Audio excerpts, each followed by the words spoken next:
Have you ever stopped to look around you? Not just to glance but to truly see. Look at the objects that fill your spaces, the notifications that fill your screen, the commitments that fill your schedule. We live in the age of abundance, the era of more. More things, more connections, more information, more productivity. And yet, why do so many of us feel less? Less present, less happy, less free. Society sold us a promise. A promise that happiness lies in the next purchase, the next upgrade, the next goal achieved.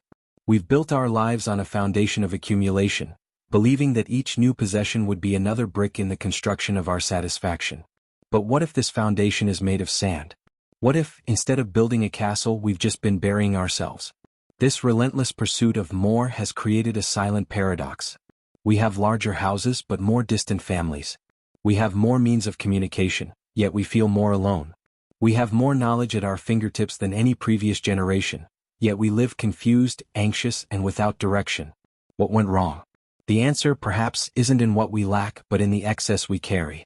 An excess that weighs not only on our closets but on our minds and our souls. This video is not about getting rid of everything. It's about a rediscovery. It's about finding freedom in the empty space. About understanding that true wealth is not measured by what we have, but by what we don't need to have. If you are searching for more emotional balance, clarity in your decisions, and want to learn how to better navigate life, this content is for you.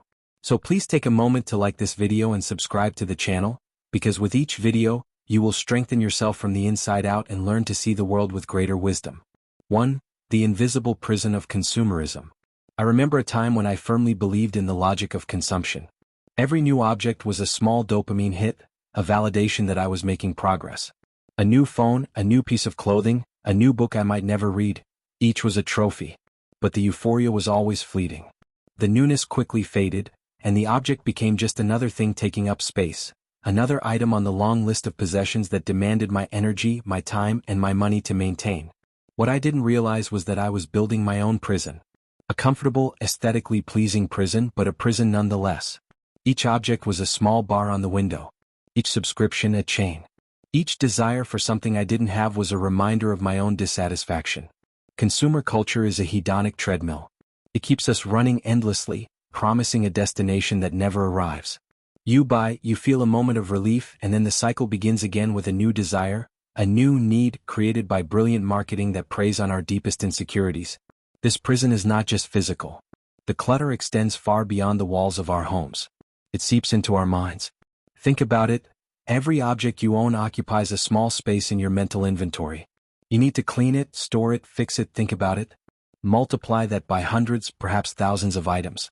The result is a constant background noise, a cognitive overload that drains our ability to focus on what truly matters. We are so busy managing our stuff that we have no mental bandwidth left to manage our own lives, our dreams, our emotions. The most treacherous thing about this prison is that it disguises itself as freedom. Freedom of choice becomes the tyranny of choice.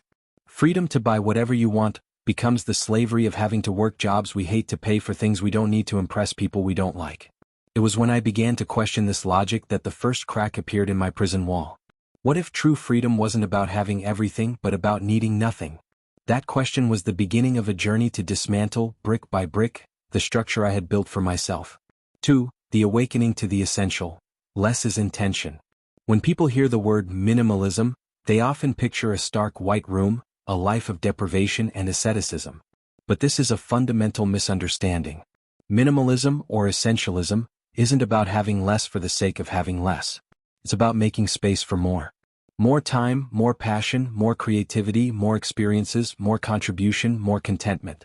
It is a process of intentionally removing everything that does not add value to our lives so that we can focus on what does.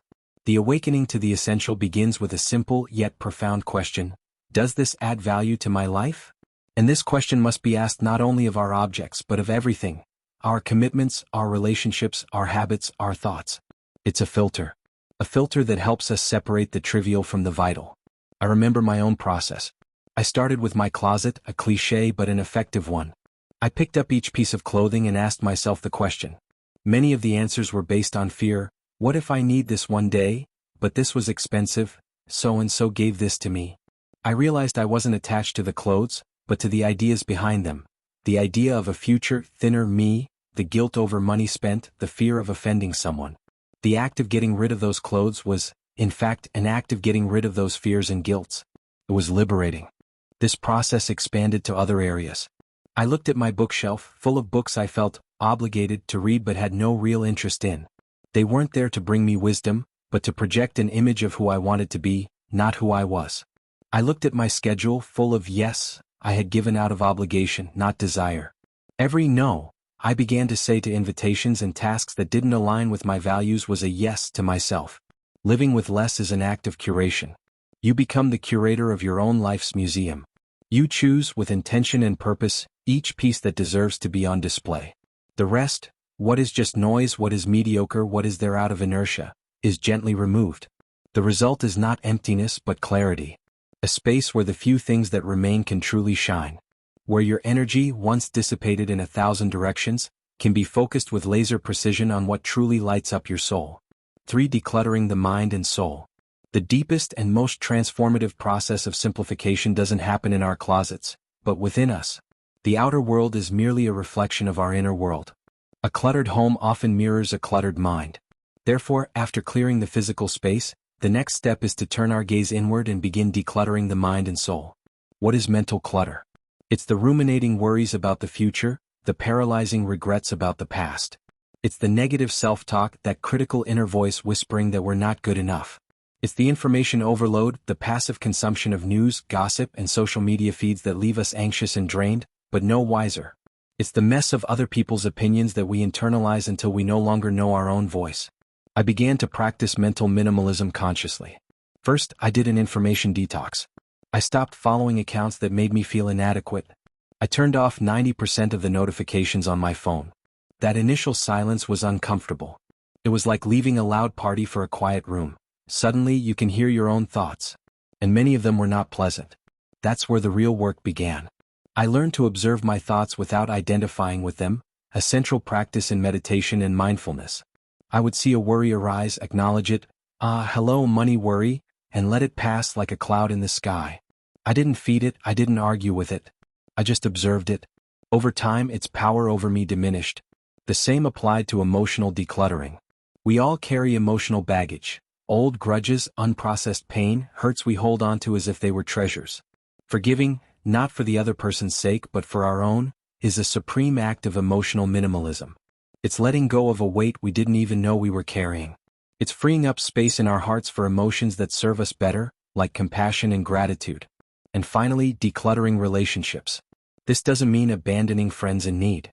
It means recognizing and stepping away from toxic, one-sided relationships that consistently drain our energy and undermine our self-esteem. It means preferring a small circle of authentic, deep connections over a vast network of superficial acquaintances. Just as with objects, quality vastly outweighs quantity. Clearing the internal clutter is what allows peace and clarity to flourish. It's what allows us, finally, to hear the silent wisdom that was always there, underneath all the noise. For financial freedom as a consequence. One of the most practical and powerful consequences of living with less is financial freedom. In our culture, personal finance is often associated with complex spreadsheets, risky investments, and the relentless pursuit of a higher salary. But minimalism offers a different perspective, a simpler and, for many, more effective one.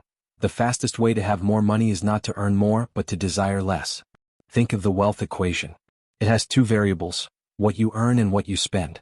Most people focus obsessively on the first, trying to climb the corporate ladder, get a second job, chase the next bonus. This is exhausting and often traps us in careers we don't love. Minimalism focuses on the second variable, the one over which we have almost total control, our expenses. When I began to live more intentionally, my finances transformed almost by accident. I was no longer shopping on impulse.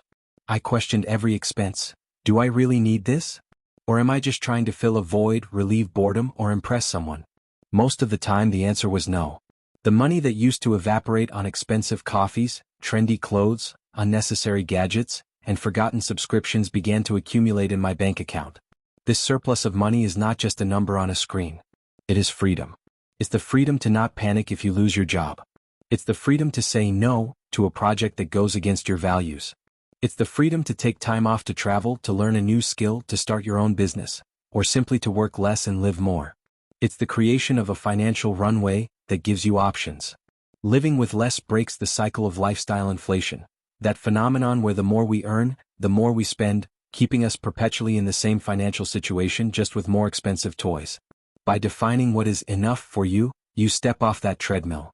You stop moving the goalposts. Your happiness is no longer tied to your next raise. This approach gave me a sense of control and peace that no six-figure salary ever did. I discovered that financial security doesn't come from a bottomless pit of money, but from having modest needs. When you need very little to be happy, almost everything you earn becomes a bonus. True wealth is not being able to buy everything, it's needing almost nothing. And that is a form of freedom that money by itself cannot buy. 5. Rediscovering time, our most precious asset. If money is the currency we reclaim, time is the treasure we unearth. Of all our resources, time is the only one that is truly finite and irreplaceable. We can always make more money, but we can never get back a lost second. And yet, most of us treat our time as if it were infinite, trading it for trivial things and allowing it to be stolen by worthless distractions. Minimalism is, at its core, a system for optimizing time. Think about how much time we spend on consumer-related activities. The time spent researching products. The time spent buying them, whether online or in stores. The time spent working to pay for them. The time spent cleaning, organizing, and maintaining them. The time spent worrying about them. The time spent getting rid of them when they become obsolete. It's a staggering amount of life hours dedicated to inanimate objects. When you simplify your life, you reclaim this time. Suddenly, weekends are no longer dominated by trips to the mall or organizing the garage. Evenings are no longer lost to endless scrolling through shopping feeds. This recovered time is a blank check. What will you do with it? For me, this was the most exciting revelation. I started using that time for things I always said I didn't have time for. I started reading the books that truly interested me. I started walking in nature with no specific destination, just for the pleasure of walking. I had longer, deeper conversations with the people I love, without looking at the clock. I learned to cook new dishes.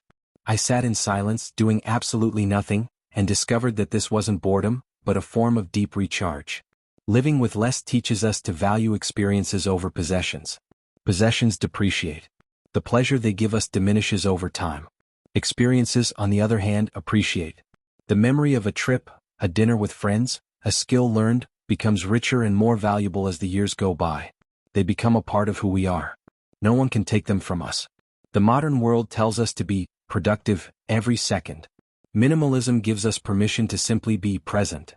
It frees us from the tyranny of constant busyness and invites us to savor the moments. To rediscover the natural rhythm of life, which is not a frantic sprint, but a long, deliberate walk. By owning less, you lose nothing. You gain the most valuable asset of all, the time to truly live. 6. The impact on self-knowledge and emotional intelligence. Perhaps the most profound benefit of a simplified life is what it does for our relationship with ourselves. When we remove the layers of external distractions, the noise of consumption, social pressure, constant busyness, we are left alone with one person, ourselves. For some, this encounter can be frightening at first. We are so used to defining ourselves by what we have, what we do, and what others think of us, that we no longer know who we are without these external props. Minimalism forces us to answer this question: who am I, stripped of all this? It's an accelerated path to self-knowledge. Without the borrowed identity of brands and possessions, you have to build an identity from your values, your passions, your character. You begin to understand what genuinely brings you joy, not what advertising says should bring you joy. You discover that you might not need a luxury car to feel valuable, but rather the respect of your friends or the satisfaction of a job well done. This inner journey greatly strengthens emotional intelligence. By reducing external stimuli, you become more attuned to your own emotional states. You learn to recognize anxiety when it arises, not as a signal to buy something, but as an invitation to investigate what's out of balance in your life. You learn to sit with discomfort instead of running from it. This ability for self-observation and self-regulation is the foundation of emotional resilience. Furthermore, intentional living cultivates gratitude. When you stop focusing on what you don't have and start deeply appreciating what you do have, your perspective shifts. You feel gratitude not just for the big things but for the small ones. The warmth of the sun on your skin, the taste of your morning coffee, the health that allows you to walk. Gratitude is the most potent antidote to the poison of comparison and envy, which are the engines of consumer culture. A genuinely grateful person does not feel the compulsive need for more. I found that by living with less, my self-esteem became less fragile. It no longer depended on external approval or the possession of status symbols. It began to be based on an inner confidence, on my ability to live according to my own values, on my resilience in facing challenges, on my clarity of purpose. You become your own point of reference. Minimalism, therefore, is not just about tidying up the house. It's about tidying up the soul. It's about building an inner foundation so solid that the storms of the outer world can no longer shake you. 7. Sustainability, living in harmony. Although the journey to a life with less often begins with personal motivations, like seeking peace of mind or financial freedom, it inevitably leads us to a greater awareness, an awareness of our impact on the world. Minimalism and sustainability are two sides of the same coin. Living with less is one of the most powerful things an individual can do for the planet. The culture of more is not just psychologically unsustainable, it is ecologically unsustainable. The mass production of consumer goods, especially fast fashion and disposable electronics, depletes natural resources, pollutes our oceans and air, and generates mountains of waste that will take centuries to decompose. Every item we buy has a hidden cost, an environmental cost that is not on the price tag. By adopting a minimalist mindset, you naturally step out of this destructive cycle. You start to think differently about your purchases. Instead of buying 10 cheap t-shirts that will fall apart in a year, you invest in 1 or 2 high-quality, ethically made ones that will last a decade. You stop treating objects as disposable and start seeing them as tools to be cared for and, if possible, repaired. You prefer quality over quantity. This change in mindset extends to other areas. You become more conscious of food waste. You look for alternatives to single-use plastics. You question whether you really need to drive everywhere. It's not about seeking unattainable perfection, but about making more conscious choices, one step at a time. It's understanding that our daily consumption decisions are, in fact, votes. Votes for the kind of world we want to live in. I realized that this connection to sustainability gave my journey an even greater purpose. It was no longer just about my well-being, but about the collective well-being. There was an integrity to it. Living simply wasn't just good for me, it was the right thing to do.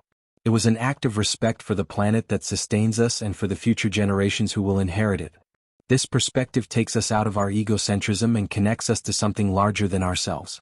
It reminds us that we are part of an interconnected ecosystem, and that true abundance is not found in the infinite accumulation of material goods, but in a healthy planet, strong communities, and a life lived in harmony with nature and with our own deepest values. We've reached the end of our reflection, but for you, this may just be the beginning. Living with less is not a destination, but a continuous journey. It's not a competition to see who has the fewest things. It's a personal and non-transferable exploration of what enough means to you. The core message is not one of deprivation, but of liberation. Liberation from the anxiety of accumulation, from the pressure to keep up with others, from the belief that your happiness is for sale. It's about trading an excess of things for an abundance of time. Trading noise for clarity. Trading complexity for peace. So, I invite you to conduct a small experiment. Not tomorrow, but today. Look around you at your space, your schedule, your digital life. And ask yourself the question, what here is truly serving my life? And what is just taking up space? Start small. One object. One commitment. One notification. The journey of 1,000 miles begins with a single step. And every item you release, every no you say to a distraction, is a step towards yourself. Towards a life that is lighter, more intentional, and ultimately richer in all that truly matters. Before you go, I'd love to know, what is the first area of your life where you feel you could apply the principle of less is more? Leave your thoughts in the comments below. Let's continue this conversation. And if this message resonated with you, share this video. Let's spread the idea that the best life is not the one with the most, but the one that needs the least.